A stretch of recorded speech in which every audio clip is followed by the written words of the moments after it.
Si può dire rifiuto tutto ciò che è inutilizzato e ciò che deve essere eliminato o tolto di mezzo.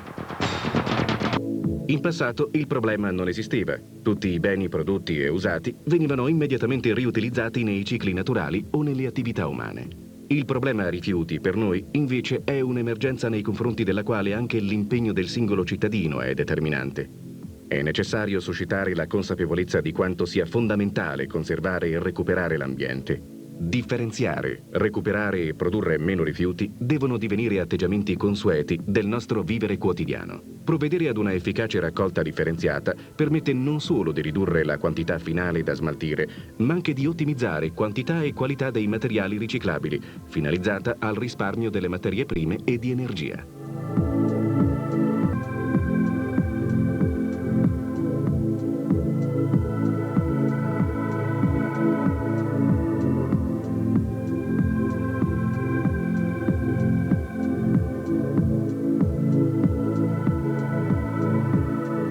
Per queste operazioni esistono appositi impianti di riciclaggio o di smaltimento. Negli impianti di riciclaggio i rifiuti vengono selezionati per essere riutilizzati in altri impieghi. Le plastiche delle bottiglie, ad esempio, si possono utilizzare per la costruzione di mobili d'arredo urbano o altri oggetti in plastica.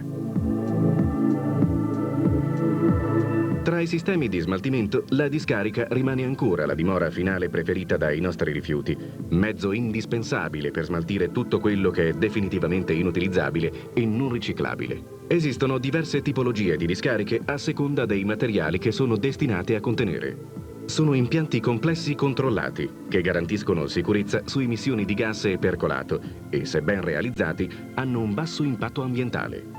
Una discarica controllata assicura una riduzione dei rischi di inquinamento di acqua, aria e suolo. Diventa uno strumento importante per una società che non riesce a smaltire al 100% i suoi rifiuti, oltre al fatto che può essere considerata una risorsa. Infatti, attraverso impianti appropriati, si ha la possibilità di produrre calore, energia elettrica e gas domestico dal biogas generato dalla decomposizione dei rifiuti.